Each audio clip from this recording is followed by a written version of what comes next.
Bismillahirrahmanirrahim. Faslun fi umurin tukhalifu fiha al-mar'atu ar-rajula fi shalah. Faslun tawi iki iku ana fasal suwiji bayane fasal fi umurin ing dalem nerangake pira-pira perkara.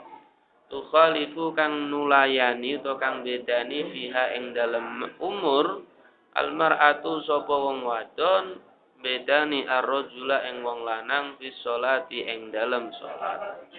Wa dzakara lan nutur sapa al-musannifu ki musannaf zalika ing mengkono-mengkono kang tinutur fi qaulihi kelawan dawe musannaf rupane dawa wal mar'atu uta wong wadon tukhalifu iku bedani sapa mar'ah ar-rajula ing wong lanang fi khamsati asya'a ing dalem 5 pira-pira suwiji-wiji. Parrajulu mongko uta wong lanang yujafi iku benggangake sapa rajul ayar fa'u tegese ngangkat sapa rajul mirfaqaihi ing sikut lorone rajul anjan baihi saking lambung lorone rajul wa yakilu lan klempetake sapa rajul ayar fa'u tegese ngangkat sapa rajul batnahu ing wetenge rajul an fakhidaihi saking kuku lorone rajul ruku ing dalam ruku wasujudi lan sujud.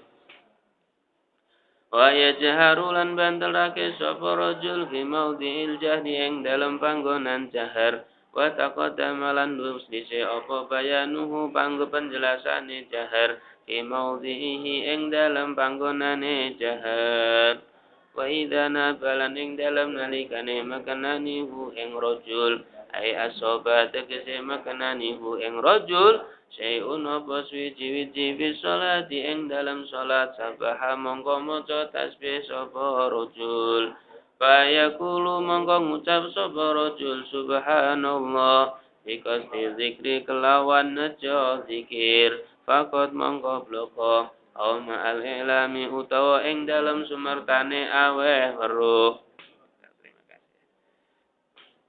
au atlaqo uta mutlakake sapa rajul lam tabtul mongko ora batal apa salatuhu salate rajul awil iklama utawa aweh weruh aweh ngerti fakot mongko bloko batalat mongko batal apa salat wa auratu rajuli utai aurate wong lanang ma iku perkara baina suratihi kang ing dalam antarane wudele rajul perubatihi lan jengkule rajul ama huma anapun utawi surah wa rukbah falaisa mongko iku ora ana apa karone minal aurati iku saking aurat wala malan ora perkara fauqa huma kang ing dalam sandure surah wa rukbah wal mar'atu utai wong wadon tukhalifu iku nulayani sapa mar'a ar-rajula ing wong lanang fil khamsati ing dalam 5 al-madhkuri kang den tutur fa innaha mongko temen setune mar'a tadumu iku ngumpulake sapa mar'a ba'daha ing sebagiane khamsah ila ba'din maring sebagian Fatul siku mongko nemokake sapa mar'a batnaha ing wetenge mar'a bifakhidaiha kelawan buku lorone mar'a fi ruku'iha ing dalam ruku'e mar'a wa sujudiha lan sujude mar'a wa tafadulan nglirehake sapa mar'a sautaha ing suarane mar'a in salat lamun salat sapa mar'a bi hadratir rijali ing dalam ngarepe pira-pira wong lanang al ajanibi kang diom fa in salat mongko lamun salat sapa mar'a munfaridatan halih ijenan anhum andu saking rijal ajanib saking rijal jaharat mongko benterake sapa mar'a wa idza nabalan ing dalam nalikane makanani ha ing mar'a seun apa suwiji-wiji fi sholati ing dalam salat safaqat mongko keplok sapa mar'a bidabil yumna kelawan mukul kang tengen ala dhahril yusra ing atase gegere tangan kiwa walau darakat mongko lamun mukul sapa mar'a batnan ing batin bibatnin kelawan batin salatin biqasdil la'abi kelawan nejo dolanan walau qalilan senajan iku sithik ma ilmi tahrimi ing dalem sumertane ngerteni keharamane batalat mongko batal apa salatuha salate mar'a wal khumsa utawi wong kang wandu di sini wandu asli loh ya. Yang dimaksud dalam kitab wandu itu waria itu waria asli. Bukan kayak waria di Indonesia orang laki tapi berparas berpenampilan perempuan. Nah, seperti itu tuh namanya waria yang tidak asli. Kemaluannya tetap laki. Tapi dia berparas perempuan tuh waria bikinan itu hukumnya tetap laki kayak gitu ya. Wa jami'u badanil mar'ati utawi sakabehane awake wong wadon al-khurrati kang merdeka auratun iku aurat ila wajhaha kejaba wajah khura wa kafaiha lan epe lorone khura wa hadhihi utawi iki auratuha iku aurate khura fi sholati ing dalam salat amma kharija sholati anapun ing dalam jabane salat fa auratuha mongko utawi aurate khura jami'ul badani iku sakabehane awam wal amatu utawi budak wadon karojuli iku kaya lanang fi sholati ing dalem salat fatakunu mongko ana apa auratuha auratim amma ma iku perkara baina suratiha ing dalem antarane wutlim apa amma warukbatiha lan denggule amma. Jadi belajar fikih itu kalau kita mau jeli dengan tata bahasa yang digunakan oleh fuqaha itu hukum-hukumnya bisa ditebak gitu ya. Seperti contoh ini wal ammatu karojul fi shalah. Auratnya budak perempuan itu seperti orang laki fi shalah, tapi di dalam salat. Ini kalau ada kata-kata fi shalah berarti di luar salat nanti beda. Kalau di luar salat sama mesti tidak dikasih kata-kata fi shalah wa auratul ammati karojul. Khalas wis titik. Kalau ada kata-kata fisola auratnya budak perempuan sama dengan laki-laki ketika sholat. Berarti kalau ketika tidak sholat pasti tidak sama. Nah, seperti itu contohnya ya. Itu nanti kalau kita buka sarahnya mesti benar. Nah, seperti itu. Kelas. Kita bahas dulu ya. Sekarang menerangkan tentang ada perbedaan ketika seorang perempuan menjalankan sholat dengan seorang laki-laki. Secara umum ada 5 perkara, 5 hal yang membedakan perempuan dengan laki-laki ketika sholat. Yang pertama adalah ketika sujud dan ruku, orang laki-laki ini adalah memisahkan antara siku-sikunya dengan lambungnya ya, dengan lambungnya. Itu ketika ruku. Jadi dipisah, kelihatan pisah. Kalau perempuan kan sujudnya, rukuknya kan lempit ya, nutup. Kalau laki-laki biar kelihatan gagah. Kalau perempuan kelihatan nutup. Kalau perempuan dibalik nutup dia. Biar kelihatan apa? Kelihatan lebih anggun, lebih malu. Dan seakan-akan dia menjaga aurat dadanya. Gitu loh. Ditutup sama dia. Malu di hadapan Allah menutup aurat dadanya. Begitu. Kemudian ketika dia sujud. Kalau laki-laki kan dipisah antara tangan sama perutnya kan. Biar kelihatan nasyat. Kelihatan semangat gitu loh. Kayak ibarat seorang tentara gitu. Berdiri harus tegap lurus kan gitu kan. Harus ada upacara tegap geraknya ya. Ada aba-abanya gitu. Kelihatan nasyat. Semangat rengginas gitu loh. Kalau perempuan ya disuruh nutup juga. Ada seakan-akan dia malu dengan auratnya. Itu yang pertama. Dipisah ya. Kemudian kalau orang laki-laki ketika sholat di tempat yang keras, maghrib, isya, subuh, Jumat, sholat hari raya, itu sunnah membaca dengan keras kan? Dibaca dengan keras ada laki-laki. Kalau perempuan, ini haram membaca keras. Perempuannya bacanya tetap pelan. Kalau perempuan itu sholatnya di hadapan orang laki-laki yang bukan mahramnya, atau sholatnya sendiri tapi nanti suaranya bisa kedengaran sampai keluar sholat. Tempat sholat didengar oleh laki-laki lain. Walaupun pendapat yang sahih itu mengatakan bahasanya suara perempuan bukanlah aurat. Tapi pendapat yang ashah menyatakan itu aurat perempuan, kebalik ya. Yang asoh itu mengatakan berarti kekuatan yang tidak aurat. Suara perempuan bukan aurat. Yang sahih mengatakan bahasanya suara perempuan adalah aurat. Tapi walaupun yang asoh mengatakan suara perempuan bukan aurat, sehingga di situ dikatakan seandainya perempuan bersolawat boleh, seandainya perempuan nyanyi pun boleh. Hanya saja kalau dengan suara perempuan tadi sampai menimbulkan fitnah, maka menjadi haram. Haramnya bukan auratnya, tapi apa? Perkara yang aridi datang baru, yaitu timbulnya fitnah. Nah, seperti itu.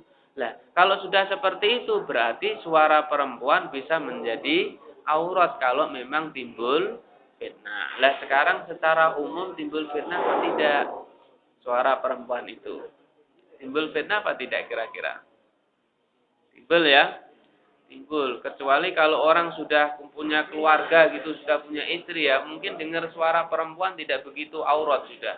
Tidak begitu membawa fitnah ya. Kenapa? Karena ibarat dia sudah, kalau ibarat dia orang makan sudah kenyang dia. Tapi kalau buat orang yang masih single, dengar suaranya itu sudah tatoyur, dia punya akal ini. Sudah berkhayal kemana-mana. Suaranya bagus, ajib ya. Wah, itu mungkin orangnya ajib juga kan, begitu kan? Timbul perasaan ini mengada-ngada gitu loh. Tatoyur aklu. Jadi akalnya terbang kemana-mana, berkhayal. Nah, begitu. Nah, seperti itu. Sehingga kalau seperti itu pendapat yang sahih mengatakan suara perempuan itu aurat, memang bisa makul. Tapi pendapat yang asal dikatakan bahasanya perempuan suara perempuan bukanlah aurat, gitu ya. Ya. Tapi kalau perempuan sholat bersama perempuan boleh dikeraskan asal tidak kedengaran dengan laki-laki lain. Nah, yang nomor 3 sekarang, kalau perempuan orang laki-laki ketika sholat ada sesuatu yang menyebabkan dia harus mengingatkan orang lain. Ada kalanya sesuatu yang mubah. Ada orang datang ke rumahnya dia, kelanun, selamat pagi, tamu. Ya kan tidak salam, kalau salam wajib dijawab ya. Ini yang mubah. Kelanun ya, bahasa Jawa kelanun kan? Kula nuwun kok kelanun itu. Kula nuwun. Oh, tak pikir kelanun, salam ini berarti saya salah ya. Tak pikir kelanun, kula nyuwun. Wah, ini bahaya ini. Minta apa ini? Iya. Apa kan gitu ya? Atau selamat pagi. Ini kan tidak wajib dijawab kan? Itu jawabnya hanya mubah saja kan, seperti itu. Nah, kalau seperti itu, kalau orang laki-laki cukup dijawab dengan subhanallah, memberi tanda kalau dia lagi sholat. Subhanallah. Atau yang sunnah. Yang sunnah itu apa? Sunnah ini misalnya imamnya lupa. Harusnya tahiyat awal berdiri, ini yang umum kan ya, lupa di tahiyat awal ya. Atau saatnya dia sudah berdiri rakaat yang ketiga, malah baru tahiyat awal, duduk lagi misalnya. Atau dia duduk tahiyat akhir. Nah, si makmum kan mengingatkan si imam sunnah dengan nada bicara bagaimana kalau laki dengan subhanallah. Tapi niatnya harus niat zikir. Boleh sambil disertai niat mengingatkan, tapi harus digandeng dengan niat zikir. Kalau tidak digandeng, maka sholatnya batal. Niatnya mengingatkan tok, batal sholatnya. Kalau tutup lagi ya, tentunya ya. Jangan lewat-lewat ya, kita orang. Nah, ya. Tapi kalau niatnya mengingatkan tok, batal sholatnya. Tapi syaratnya niatnya zikir boleh digandeng dengan sekalian mengingatkan. Ya. Lah kalau perempuan, kalau terjadi peristiwa seperti itu, perempuan bertepuk tangan dengan cara dibalik, batin sama zahir. Atau gini. Atau zahir sama zahir. Gak metu suara nih nek zahir ini. Biasanya gak keluar suara ya. Nah. Itu. Lah kalau tepuk tangan gini, ya apa ini? Ini ditafsir. Kalau niatnya li'ab, batal. Niatnya sambil main-main. Li'ab, batal.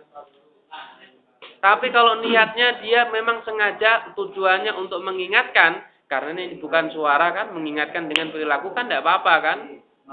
Misalnya ada orang dengan isyarah, Z, kunci motor buat taruh mana? Kan boleh kan, tidak sampai batal walaupun makruh. Dia tidak ngomong, itu loh situ enggak, tapi nelunjuk sama aja kan. Tidak batal nih sholatnya, tapi makruh. Namanya bi isyaratin mubhimatin, ini tidak batal, tapi makruh. Nah, kata seperti itu. Sehingga kalau perempuan begini niatnya main, batal. Syaratnya batal kalau bi qasdil dengan tujuan main.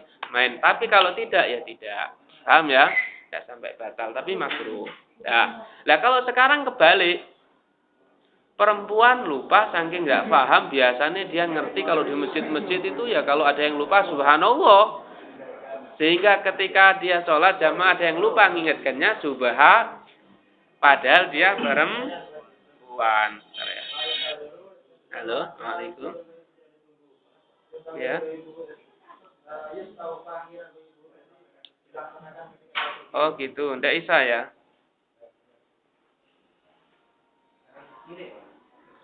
Oh.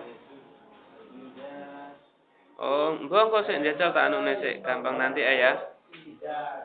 Mungkin ya.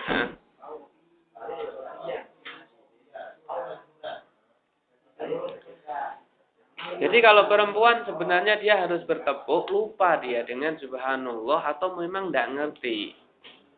Maka hukum sholatnya tidak batal. Hukum sholatnya tidak batal. Lah kalau dia mungkin refleks, sebenarnya ngerti, tapi keperucut lisannya sama aja tidak batal. Bahkan sengaja sekalipun tidak batal, asal dia niatnya memang berzikir. Cuman khilaful aula di sini karena berbeda, bertentangan dengan ajaran Rasul, ajaran sunnah gitu toh. Atau sebaliknya orang laki keliru malah bertepuk. Ya kan? Bertepuk, bukan subhanallah, bertepuk. Kalau seperti saja sama persis hukumnya khilaful aula, kecuali kalau dia tujuannya liab main-main, maka hukumnya menjadi batal. Nah, sekarang kalau bertepuk tangan di luar sholat, kan ada perbedaan. Tepuk tangan ini kan biasa adatnya perempuan. Laki-laki kan bukan bertepuk tangan. Kayak di situ ya. Kalau di daerah, di kitab-kitabnya kan begitu. Kalau sekarang ada orang laki bertepuk tangan tuh ya apa? Kalau tujuannya dia tidak ada tujuan main-main, tidak ada tujuan kepingin sama dengan perempuan, ya hukumnya boleh-boleh saja. Tapi kalau ada tujuan kepingin tasabbuh bin nisa, serupa dengan perempuan, atau tujuannya main-main, itu khilaf. Ada yang bilang haram, ada yang bilang hanya makruh. Tapi ala kulli hal kalau kita hukumi haram, remuk kita ya. Soalnya laki-laki tepuk tangan ya. Tepuk pramuka, prok, iya. Ada. Jadi hukumnya haram remuk ya. Paling kita ngambil yang makruh gitu ya. Ngambil yang makruh gitu ya. Ya.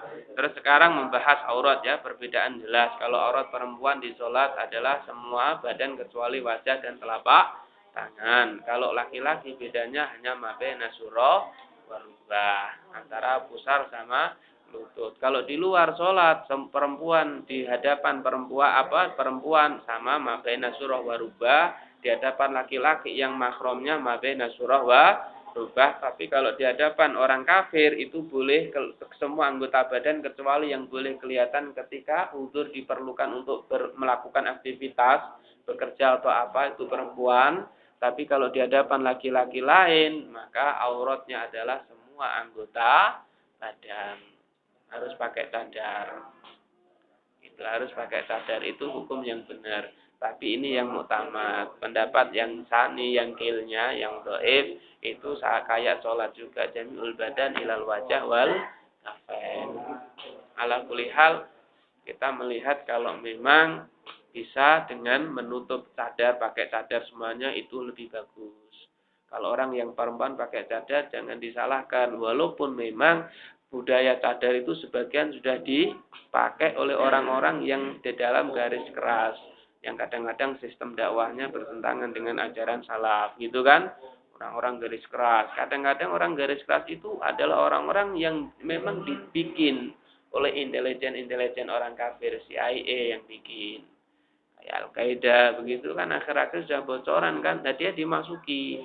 Dia tidak ngerti. Orang Islamnya tidak ngerti. Tapi di atasnya ini ada sumber dana yang memang mempermainkan mereka. Kadang-kadang ada yang semacam itu. Nah, tapi kalau ala kulihal dalam segi cadarnya tidak mengarah kepada keakidahnya, itu adalah yang paling bagus. Tapi kalau seandainya tidak bisa dengan wajah, muka, dan kedua telapak tangan lah istilahnya pakai baju panjang ya, itu sudah lumayan bagus lah cukup. Nah kakinya harusnya ditutup, tapi kalau dia sudah pakai sendal kan lumayan kan. Ala kulihal itu sudah lebih bagus lah. Selebihnya dia harus banyak istighfar. Mudah-mudahan ada kurang komplitnya dalam menutup aurat, dimaafkan ketika dia bersolat, ya kan? Yang penting adalah satu, jangan terjadi ikhtilat, percampuran laki perempuan.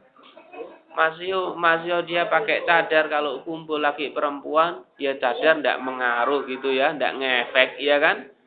Yang paling penting kan bagaimana dia tidak terjaga dengan laki perempuan. Tapi walaupun tidak kumpul laki perempuan, kalau dia buka aurat, kucing dari jauh ya bisa lari ngejar dia. Ya kan? Sama kan? Dua-duanya harus dijaga kan, tapi dampak yang terbesar adalah kalau terjadi kumpul laki perempuan, itu yang paling dijaga, harus dihindari. Jangan sampai terjadi perkumpulan laki perempuan yang bukan ada hubungan dan bukan mahramnya. Ya, seperti itu ya. Ya, kalau perempuan budak sama, kalau di waktu sholat kayak orang laki-laki mabaina surah warubah, tapi ketika sholatnya tidak di hadapan laki-laki lain, karena nanti kalau di hadapan laki-laki lain, baik di dalam sholat maupun di luar sholat, auratnya si perempuan ini budak itu seperti perempuan merdeka, berarti di sholat jami'ul badan kecuali wajah dan telapak tangan, zahir wal batin, tapi kalau di luar sholat seluruh anggota badan. Faslun fi adadi mubtilati sholati ing dalam nerangake pira-pira wilangane perkara kang batalake salat. Walladzi ta perkara yubtilu kang batal bi kelawan alladzi as-sholatu wa salat ahada asyara iku ana 11 apane sayan suwiji-wiji.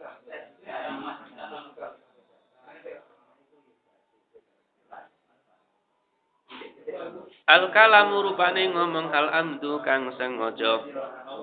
As-solihu kang bagus li khitabil adamina kedue ngomongi manungsa.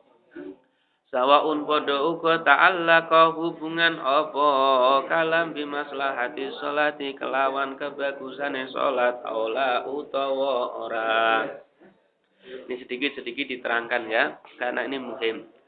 Jadi perkara yang batalkan sholat ini macam-macam ulama banyak, karena ada yang diperinci, ada yang tidak. Tapi di sini dikatakan 11, tapi semuanya sudah komplit. Karena kalau yang mengatakan lebih banyak itu diperinci lagi. Misal makan sama minum dibedakan, ya kan? Seperti itu. Bicara nanti dibedakan dengan yang lain, hadas sama najis dipisah. Kalau di sini nanti hadas najis digabung jadi satu, makan minum digabung jadi satu. Jadi jumlahnya 11 tapi komplit. Nah, yang pertama adalah berbicara dengan sengaja. Tapi sifat bicaranya ini yang pantas untuk berbicara sesama manusia. Kalau ada orang bersinci, pantas tidak untuk dikatakan berbicara dengan manusia? Tidak ya? Tidak. Jadi harus yang berbicara. Pantas tidak untuk bicara sesama manusia? Tidak kan, berarti itu tidak masuk. Tapi walaupun itu tidak masuk, kalau sampai dikatakan banyak, kata-kata banyak di situ adalah kalau di situ ada dikatakan sampai ada 2 huruf, tetap walaupun tidak memaafkan tetap batal. Kalau sampai keluar huruf, kalau tidak keluar kan berarti tidak kan, huruf apa itu? Tidak ada kan? Kalau seperti itu berarti itu tidak membatalkan. Tapi kalau seandainya keluar huruf, misalnya orang tasawuf, orang angop ya, menguap ya. Ada A-nya kan? Astagfirullahaladzim ya. Astagfirullahnya sebenarnya bagus, tapi A-nya kepanjangan. Sehingga kayak ada suara huruf, kalau seperti itu menjadi batal. Berbicara dengan sengaja yang sifatnya bisa dimengerti untuk tata komunikasi manusia. itu kalau dengan sengaja dua huruf walaupun tidak memahamkan itu sudah batal. Dua huruf walaupun tidak memahamkan sudah batal. Misalnya apa ya? Sholat ya. Sengaja dia. Iya, sengaja dia tahu kalau itu haram dan membatalkan sholat, tapi dia mokong tetap jawab iya. Iya itu kan kayak iya ya. Iya kalau dia bilangnya agak panjang ya, tapi huruf ini huruf bahasa Arab mesti ya. Iya. Kalau bahasa Indonesia ya, ya. Dua huruf ya. Tapi bahasa Arab kan ya. Kalau iyanya ya, itu sudah dua huruf batal. Walaupun tidak memahamkan. Tapi kalau memang sudah memahamkan satu huruf pun batal. Ayo iya. Paham kan tidak yang ngomong? Sholat ya. Paham tidak? Batal.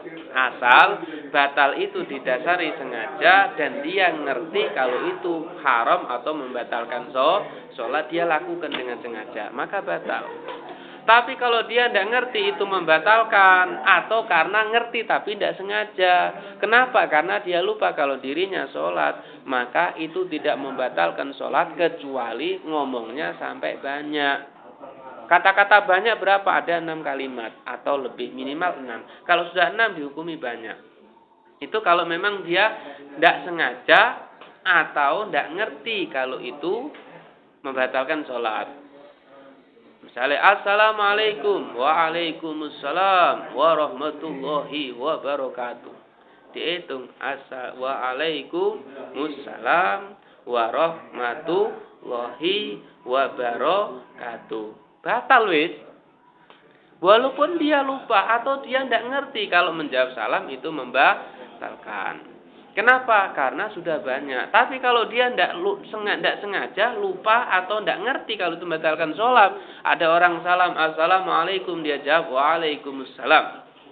Tok, tidak batal. Kenapa? Kalau dihitung belum ada 6 kalimat. Waalaikumsalam. Bisa ditambah warahmatullah. Kan belum kan? Kalau huruf-huruf dihitung satu kalimat ya sudah batal itu. Wa, satu kalimat. Alaikum, satu kalimat. Ya, malah ala sama kum udah 2 ya.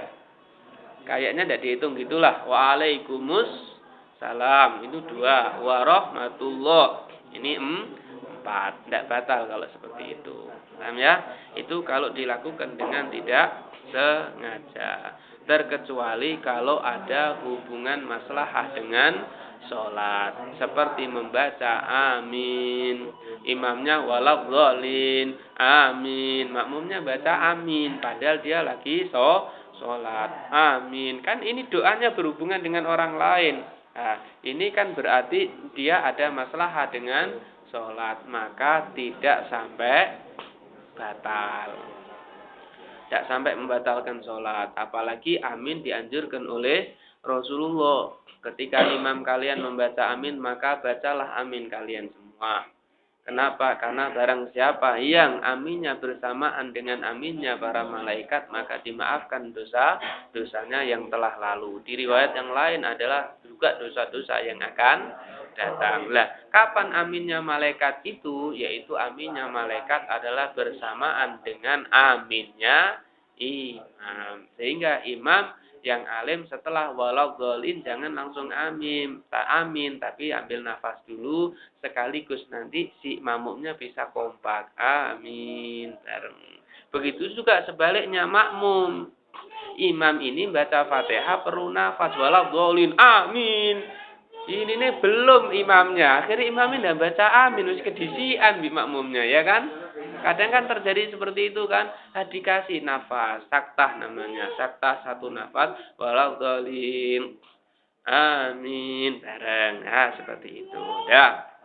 Atau berbicaranya di antara masalah sholat ini mengecualikan satu Al-Quran. Yang kedua doa. Yang ketiga adalah zikir. Asal dia tidak tengah-tengah lagi baca Fatihah. Kalau tengah-tengah baca Fatihah, Fatihahnya doang yang batal, tapi sholatnya enggak. Misalnya apa? Misalnya ada orang pinjem barang. Z, pinjem motornya ya. Dia jawab dengan nada Al-Qur'an, ya Yahya khudil kitaba bi quwwah. Kan begitu, silakan ambil. Kan gitu kan? Atau orang assalamualaikum, dia baca, lagi sholat dia baca udkhuluha bisalamin aminin. Ini kan Al-Qur'an kan, silahkan masuk dengan aman, selamat dan sentosa. Kan begitu. Artinya silahkan masuk. Tapi yang dia baca Al-Qur'an, maka hukumnya tidak batal karena itu Al-Qur'an. Atau yang kedua, doa. Doa, misalnya pas ada ayat-ayat, misalnya apa ya? Misalnya ayat-ayat ini yang apa namanya? Kadang-kadang ada doa ya. Doa ini yang misalnya surat At-Tin. At-Tin itu doanya apa? Apa namanya? Wa nahnu ala dzalika minas syahidin. Itu kalau itu zikir ya, itu zikir tidak batal juga. Atau alaihi masalam pas Ibrahim wa Musa itu ya, hal ataka hadisul wasya alaihi masalam. Dia doakan alaihi ma muga tetep ing atase Ibrahim dan Musa apa? Kan siapa ya? Ibrahim dan Musa ya. Assalamu utawi keselamatan, kan doa. Tidak batal. Asal doanya tidak khitab. Kalau khitab selain Allah dan Rasulnya batal juga. Ada tetangganya sih pada makmum, tetangga sholat tapi bukan tetangga rumah. Tetangga sholat lagi bersinci, dia alhamdulillah. Kan dia muji alhamdulillah kan tidak batal kan, doa kan. Terus dia kan doa disuruh mendoakan kan, didoakan yarhamukallah. Ada kitab kah. Mudah-mudahan Allah mengasihani kamu. Kamunya ini yang bikin batal. Maka sholatnya batal. Tapi kalau dia doakan yarhamhullah pakai hu ke dia tidak khitab, itu sholatnya tidak batal. Begitu juga dia jawabin lagi yahdikumullah. Batal ada kumnya. Karena khitab bicara ke kamu kan gitu kan, orang kedua. Tapi kalau pakai orang ketiga, yahdihumullah. Kan begitu kan? Dipakai hum. Nah itu tidak batal. Selain Al-Quran, selain doa, selain zikir, yang bicaranya dengan sengaja satu huruf memahamkan atau dua, tapi dua huruf walaupun tidak memahamkan, ya kalau itu cocok untuk berbicara komunikasi antar manusia, maka membatalkan sholat. Wal amalu al-katsir. Ya, ini agak sedikit-sedikit ya. Akhir. Al-Fatihah.